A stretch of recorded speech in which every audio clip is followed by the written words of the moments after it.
sister cousins, welcome to my channel. I'm Lady C and I'm here to tell you how I feel. Like and subscribe if you're new and run it up in the comments. Let me know you stopped by. Now, dearly beloved, we are gathered here today to talk about Paradise Season 1, Episode 2. Ladies and gentlemen. So this episode is titled Sinatra, and girl, we are taken into the origin story of how the weird lady, aka Sinatra, has come to be, baby. So we open up the episode, girl. We are in an airport hangar with the country's most brilliant minds. She has a conversation with them. She's like, listen, what if I told you that I wanted you to build me a city and I wanted to hold X amount of people and I wanted to be very, very familiar to what we see every day in this country? And he was like, listen, if I'm being frank, I'd laugh. And so she was like, okay, but then what? And he was like, and I'd laugh again. You could just tell early on that this woman likes to flex her muscle. This woman, Sinatra, is very, very controlling. She likes to let you know that she makes so much money, how much she spends. She wants to make you aware of how important she really is. Once they arrived, they put sackcloths over everyone's heads and girl took them onto a secret location.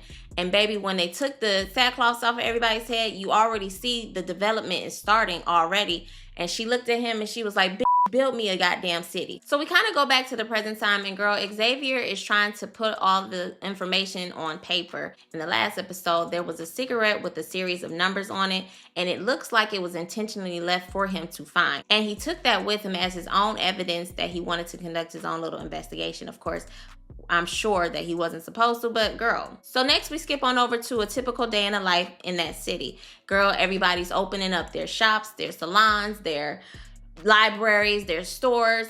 Girl, people are taking their little wristbands that are defective to the little geek squad, just to kind of give us context of how regular life is in this city. Oh, so I wanted to say that, girl, when she was on the airplane with the architect, girl, she had a little conversation with him because he was pretty squeamish on the plane. And what she said to him was, girl, if I had known my husband was so squeamish, I wouldn't have gave him a chance. So then we get brought into her bedroom on a typical morning, but this is not a typical morning, girl. She is preparing the eulogy for the president's funeral. And so what she does is she looks over and girl, her husband is waking up. We are brought back into the past to where they met. Girl, they met down to the bar where all the stars and Honda cars are. Girl, shout out to Funky Dineva. She's celebrating as she sold her startup to a huge investor. And so she's celebrating her potential success. He was just celebrating the softball tournament. They had a little bit of chemistry and you could tell that they were attracted to each other. But one thing again, girl, she loves to flex like, yeah, I'm going to be like the richest person in this world. She just kind of rubs me the wrong way. I don't know. But now, girl, we are back in Xavier's room and he is having a nightmare, girl, reflecting on a very traumatic experience. I'm assuming this is the last conversation that he had with his wife. He ends up waking up because there's a little bit of commotion going on downstairs and it's Billy and the skeezer. So Billy and the little hussy showed up to take Xavier down to headquarters so that he could be interrogated. And girl, Billy said he was gonna watch the children or make sure that he sees them off to school while he went. But on a side note, girl, after that little stunt that he pulled taking a nap at work, girl, I wouldn't trust him to feed my pet fish with his irresponsible ass. So now we in the car with Xavier and the side salad, right?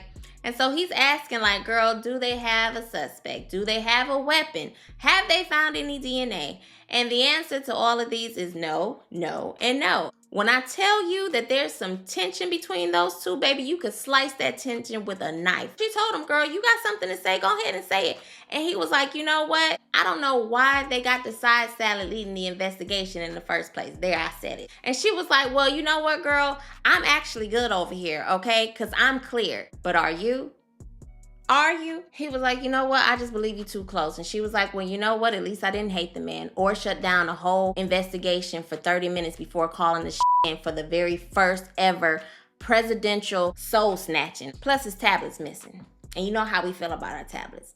And it's a whole bunch of people that's very upset. All I'm saying is, just, you know, go ahead and buckle up because it's going to be a very long ride. That's all I got to say. So he's brought in for questioning and we kind of leave it at that for the moment. So we're in the boardroom and girl, we are with all of these important people speculating on what exactly took place the other day and they are pissed. So here comes Sinatra, girl, trying to gaslight everybody, talking about, oh yeah, the president died from natural causes. Then they looked at her like, really, bitch? No. Girl, all type of conversational chaos ensued after that. Cause what? So now we flash back to happier times with Sinatra, and girl, she is out with her family and her 2 kids.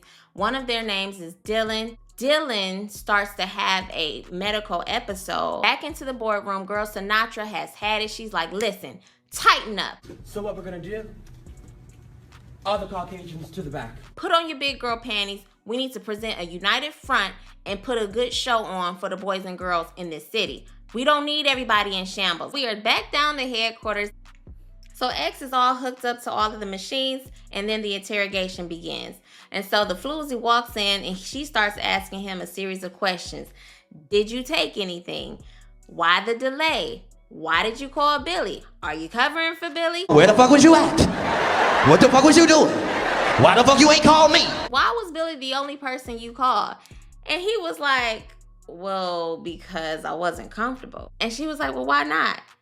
And he was like, that's because my boss is f***ing the president. He was like, you know what? Cut the shit. Just ask the goddamn question. And she was like, all right, bet. Did you send him to his maker? And he was like, no. The interrogation seemed like it just wasn't going anywhere. And girl, Sinatra and this other lady was behind the glass. The lady decides, you know what? Can I go in there and interrupt? So she goes inside. She was like, that'll be all right? Get your ass up out of here, heifer. Girl, we come to find out that this lady's name is Gabrielle. She's a therapist, and she asked him one question and one question only. Are you happy that the president is gone to glory? And he paused for a second. And so she had written on her hand, say yes. And so he looked at her and he was like, yeah. And that was the end of the investigation, because that's really all they wanted to know, okay? Now the therapist goes back into the back room and she tells Sinatra, listen, he's telling the truth. Sinatra and Gabby are pretty familiar with each other, but then we skip back over to the past. Now we're in the doctor's office. He is about to deliver some news that Sinatra does not want to hear. At this point, they have very unlimited funds and they are really trying to save her son's life, but it's just not working. She's trying everything. She's soliciting every single brilliant mind out there, and it's just not going to happen. Unfortunately, her son is going to go be with the Lord. But in the meantime, the doctor suggested that she sees a therapist, and he introduced her to Gabrielle. So now that the questioning is over, girl, now Xavier and Sinatra are taking a little stroll, and girl, she pretty much once again flexes her muscle like, yeah, girl, I'm important, and do you know who I am? She told him in a nutshell, like, listen, girl, you about to take a leave, and then we're going to reassign you. And he was like, hold up. And she was like, listen, I'm about to pull rank here, but just hear me out. I know you lost your wife, but I lost my son, and girl, take the leave and get the on, all right? Now she over here pulling grievance rank on him, girl. So now we flash back to even worse times with Sinatra, and we are 6 months post the passing of her son, and she is in shambles. She doesn't want to cope. She doesn't know how to cope, and she begs Gabrielle, like, listen, I just need your help. I can't heal. I'm never going to heal. I have many people depending on me, and I just need to function, all right? Can you do that for me? And so now we skip back on over to the present, girl. We are now at school with Xavier's daughter. Forgive me, I do not know this young lady's name, but she's talking to her friend. They're having a little girl talk or whatnot about the president's son. And so they make an announcement that they are going to have a town hall meeting and that everyone is to get down to town hall for this address. So now, girl, Xavier is down at town hall and he's waiting on them to make this announcement about the president and what's happened. And girl, the first lady comes up to him and she's like, listen, girl, I just want to let you know that Cal adored you. Yes, our marriage wasn't the best, but I just want to let you know that Cal genuinely loved you. And she also said that she was very aware that they're lying and that they wouldn't let her see the body. And I don't believe that it's any coincidence that she's not allowed to see the body, because I believe it's some very fishy shit going down over there. So then we kind of skip back into the past and Sinatra goes to a conference and the person that's conducting the lecture is speaking on what he's predicting the future to turn out to be. Pretty much the world is going to come to an end. And so her and maybe a handful of people and future President Cal is also present at at this lecture/conference. After it's over with, they catch up with each other. Cal has this very delightful, warm personality, and she was very appreciative that he was so warm towards her and that he recalled all of the nice things about her son. But her wheels were turning about what was said during this lecture, and so she catches up with the guy and she's like, listen, all of those things you said, let's talk about it, okay? But one thing I forgot to mention during this whole conversation between her and Cal, he mentions how fond his father is of Sinatra. And I think her real name is Samantha or Sam or whatever. He's the one that gave her her nickname. I just thought I might say that. It was Weird Lady before that, okay? So be glad I call you Sinatra, all right? So we skip back over to the school's library, and the president's son and Xavier's daughter are having a conversation, and they're just reflecting over their fathers. And he tells her how guilty he feels for how he's treated him and how he said some very nasty things to his father, and he just feels really, really bad for those things.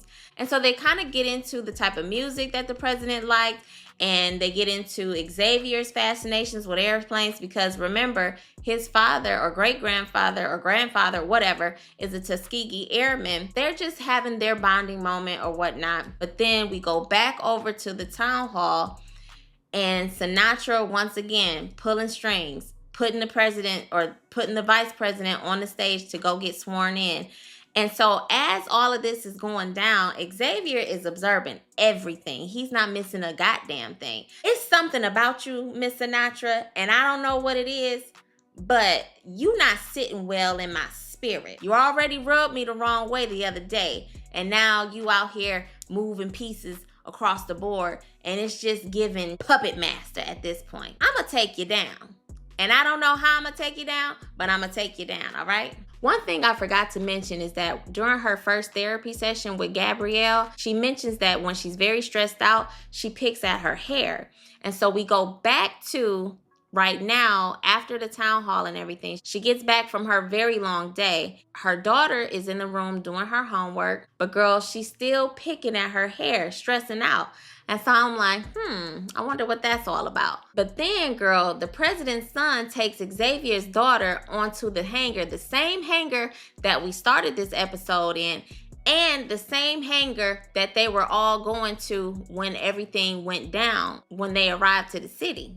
And for some reason, the serial number on the plane and the number on the cigarette must have some relation because they showed that to us, but I'm sure they're correlated in some kind of way. But we wrap it up with the conversation that Sinatra had with her son prior to his passing. And he asked his mom, like, am I going to heaven? And she was like, I think so, son. And he asked her what it would be like, and she said, whatever you want it to be like. And he said, listen, I want it to be with plenty of mechanical horses. And so, girl, towards the end of the scene, all you see is a whole bunch of mechanical horses around that city. And that was really cute. So now I'm torn because y'all want me to have a heart for her, to see the humanity in her, but y'all also want me to feel like she's a cold-blooded bitch, all right? So I'm just saying, pick a side because I don't know how I feel about her. She's still the weird lady, but I don't know. Like, girl, I don't know. I don't know if she did it.